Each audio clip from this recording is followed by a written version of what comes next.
৫ আগস্টের ক্ষমতার পালাবদলে দেশে কার্যত এখন মৌলবাদী শাসন চলছে। সংখ্যালঘুদের হত্যা, নিপীড়ন, বাস্তুচ্যুত করা, অগ্নিসংযোগ, বাড়িঘর লুটপাটের যে নারকীয়তা শুরু করেছিল মৌলবাদীরা, তা এখনও অব্যাহত রয়েছে।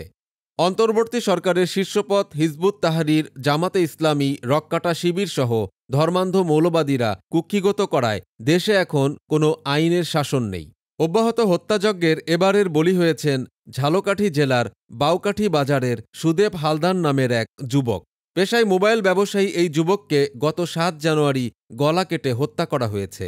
ভীত সন্ত্রস্ত স্থানীয়রা নাম প্রকাশ না করার শর্তে জানিয়েছেন, ব্যবসা শেষে প্রতিদিনের মতো রাতে গ্রামের বাড়ি বেতরা যাচ্ছিলেন সুদেব। পথে রামপুর ব্রিজের পাশে পৌঁছালে দুর্বৃত্তরা তার গলা কেটে জবাই করে পাশের জমিতে রক্তাক্ত মরদেহ ফেলে রেখে যায়। ৮ জানুয়ারি সকালে পথচারীরা সুদেবের রক্তাক্ত মরদেহ দেখে প্রশাসনকে খবর দেয়। নির্যাতনের মুখে সংখ্যালঘু হিন্দু ও অন্যান্য সম্প্রদায় যখন প্রতিবাদে সরব হচ্ছিলেন, বিভিন্ন স্থানে বিক্ষোভ দেখাচ্ছিলেন, তখন ইউনূসের নেতৃত্বাধীন মৌলবাদী সরকার কঠোর হস্তে সেসব আন্দোলন দমন শুরু করেন। সরকার হিন্দু জাগরণের নেতা চিন্ময় ব্রহ্মচারীকে বিনা অপরাধে আটকে রেখেছে, তার আইনি অধিকারও কেড়ে নেওয়া হয়েছে।